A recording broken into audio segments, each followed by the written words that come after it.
Hi guys, it's Steph with Attic to Cash here. I have some true, unique, and beautiful antiques to show you today that I picked up at an estate. It wasn't an estate sale. It's a woman that I have been selling things for. She's a friend of my dad's, and I've been selling things on consignment for her for a couple years now, and she's getting ready to downsize and move closer to one of her children. And she had me come in today and take out some items that I'm going to be selling for her. And there are some really beautiful, truly antique items. Some of them, one piece, which I'm going to show you in a minute, is, she said, 200 years old. So, but I'm just going to start. I'm going to show you a few things because there's quite a bit. There's some stuff that, is still packed up here.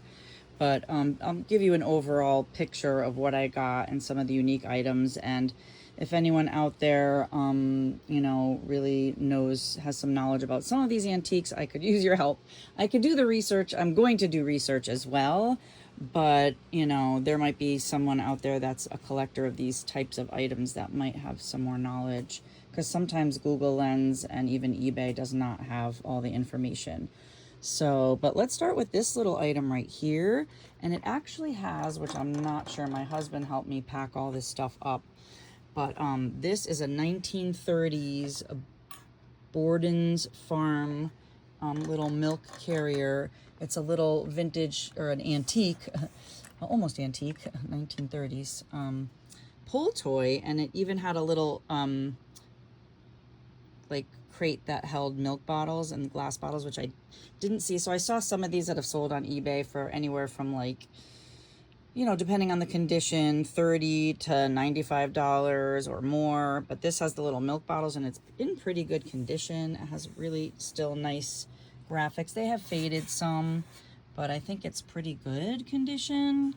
And with the little thing of bottles, I feel like this one I'm probably gonna put like 125 on.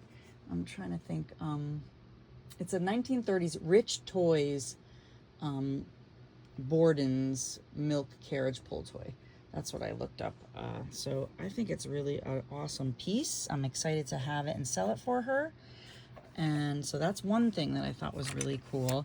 Then I found this book and I'm like looking at it thinking, I almost think I saw this on like Pawn Stars once. And they have a book dealer that comes in, and this is, I want to say, I don't know if it's the first edition, but it is very early.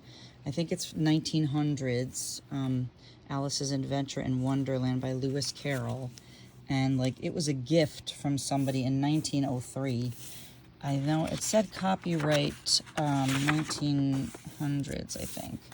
And I didn't see one that has sold recently on eBay, but this one, yeah, copyright 1900 by A. Wessel's Company. So this, the only problem with it, the front cover is beautiful, and the back cover looks like it has a mold issue, which I'm sure that's going to take away from the value, but it is really like a really cool book. And it does have some condition issues on the inside as well. So if you're a book dealer and you know anything about this, let me know what you think this is worth. So like this page is coming out, that some of the picture pages are coming out, but it's still intact. For this old of a book, it's over 100 years old. So I don't know if you know anything about it. Again, not great condition on the back, but I've seen ones that are, other versions of Alice in Wonderland. And there was one that sold for 185, I think, Down the Wishing Well or something like that was the title. But I didn't see any of this exact copy sell. So I'm just curious how much I should put on that. And then this was really cool. She said it was a fire starter, which that's what I did look up, or a smudge pot it was called.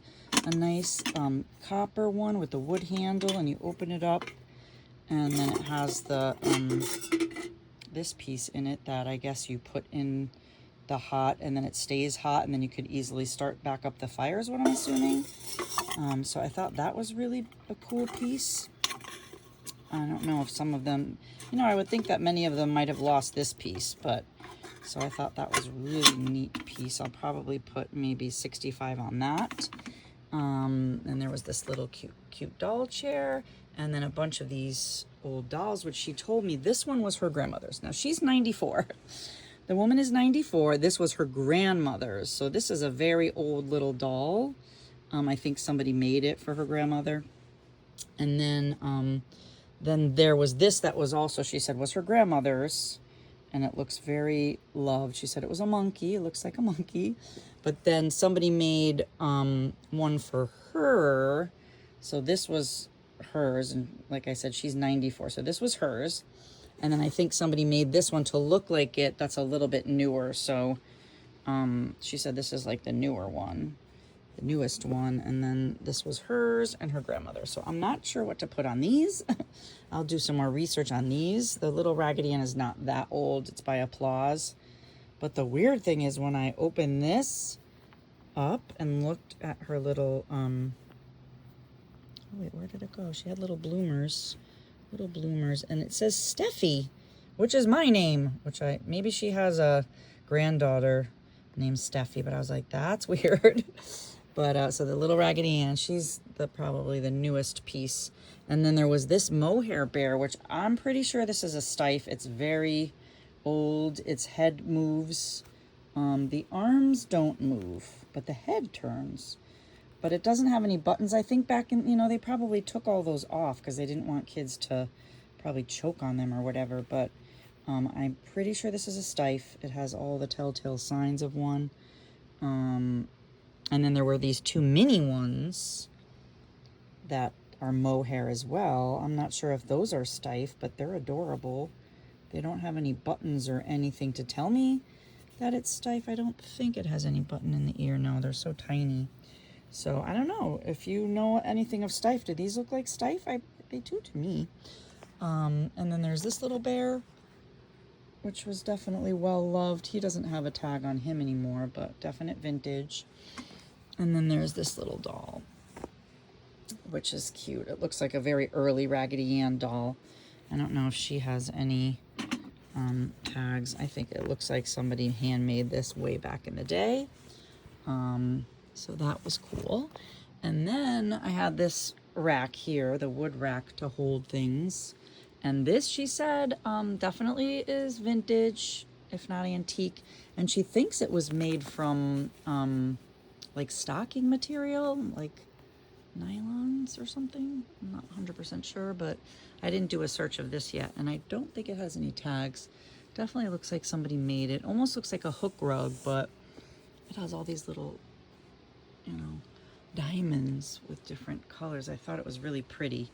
So that, and then her husband had a apothecary bottle collection, so I have a bunch of those. And she remembers that her and her husband brought this back from London. It's not an apothecary bottle, or England. It's just a really cool bottle. Hamilton Glass Company. So I thought that was really neat. And then all these apothecary bottles, and she told me, because I've never dealt with apothecary bottles, but the big ones I think probably sell for about $85. They have the glass label. So I didn't know that these were a glass label, and she told me that, so I learned that. And that makes them more valuable. These have stoppers too. They're just wrapped up in there somewhere in my bags. But I just wanted to show you a few of them. This one, the stopper's stuck, and I didn't want to try to take it out. But I have to do a little bit more research on the bottles. I think the little ones probably go for like 40, 50 or so. And then I got this really cool copper horn. She had a huge one hanging over the door, and she said she might be ready to sell that soon, but not sure how much that will go for. And then a really pretty yellowware, like giant batter bowl. It does have a nick in it, but a lot of these did have damage to them. So it has a big kind of chunk there, but I think people who are buying them as a decorative piece, it doesn't matter if it has some chips in them, but that's a really nice piece. And then there was this doll that I believe she said her grandmother made the dress of this porcelain head doll. And she did say there was a book about this type of doll, and I forget the name of the book. But wow, like This is awesome. This is probably like 200 years old. If it was her grandmother's, and she's 94. And then she said these were her grandmother's sewing notions in this basket. So I'm not sure if I'm going to put some of these at the shop or sell them in an auction. Because if I do them in an auction, then I could probably sell like the basket with all the sewing notions, and I can, you know, maybe put a lot together of some of the stuffed animals and things like that. There was this really cool silhouette, which I thought was nice, and I love the frame. So that's kind of cool. And then this almost looks like I think, yeah, it has a hole here and there, so it probably was a scale. But she said she used to put pine cones in it, so it was like a scale bucket. But I think it's really pretty. Somebody could definitely use that as a decorative piece to put things in like she did, maybe some dried flowers or whatever. And then there was this copper coffee pot, which I thought was really cool. Love the hammered look of that. I mean, these are more to use as decorative pieces because I'm not sure you're going to want to drink coffee out of that. But it's really cool. And then there's this rug, which she said that this is over 200 years old. Now, this is a beautiful...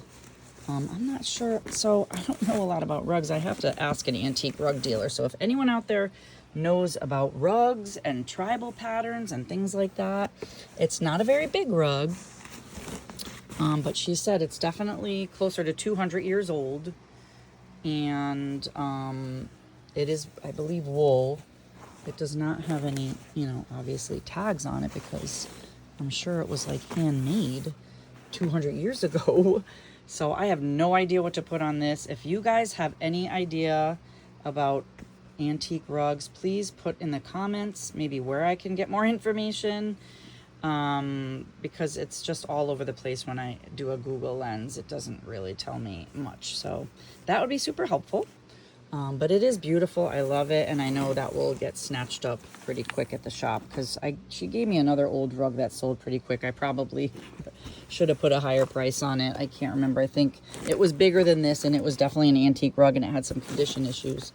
But I think I sold it for like $400, and probably was worth $1,200. But and then this beautiful box that she had in her basement, I thought that was gorgeous. I love inlay boxes. So I'm not sure what I'm going to put on that, but I just really think it's beautiful.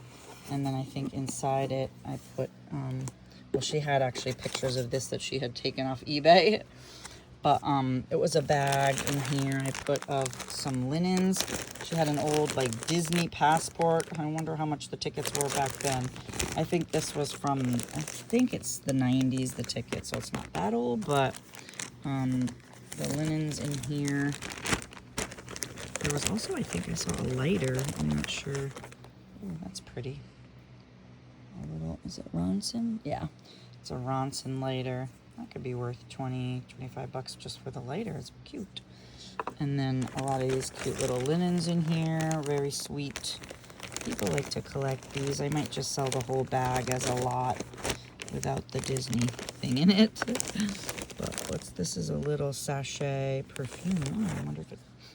Oh, it still has a little smell to it. How cute is that? So that's that. And then there were some old bottle collecting books because her husband was the collector of antique bottles. And then this was a weather vane replicas for history and replicas for decoration catalog. So that's that. And then her husband collected also these soldiers. She gave me a lot of broken ones, which I have sold in the past, because her son is taking the better ones, which I told her definitely keep those in the family. But people will buy the broken ones. They will fix them, use them for parts or whatever. But also some of them weren't broken. There were some little Native American ones that were in good condition. So, and these were definitely older ones. So I had a bunch of those. There were some Tinker toys here. And then a bag of linens that, like, she said, like, these were some of her baby clothes for when she was little. So, I think she showed me this one. I thought that was so sweet. A little dress and a little onesie. How cute is that? Oh my gosh, so cute. So these are definitely true antiques. She was a lovely woman, so smart, so with it. I hope I'm that with it when I'm her age, but I doubt I will be. But so yeah, that is my video for today. Let me know what you think. If you guys have a favorite piece, I really am intrigued about the book. If you know anything about some of these items, please put it in the comments. That would super help. And please subscribe if you haven't already. I'm a vintage treasure hunter. I'm a reseller. I also have, you know, I do collect some, but I like to go out and find things. Sometimes, typically I buy things outright from people, but I do consign with a few people, but not many, because I like to buy things out. It's much easier, less paperwork later down the road. But yeah, thanks for watching. Give me a thumbs up. That helps my channel grow. And I will see you soon on the next treasure hunt video. Bye.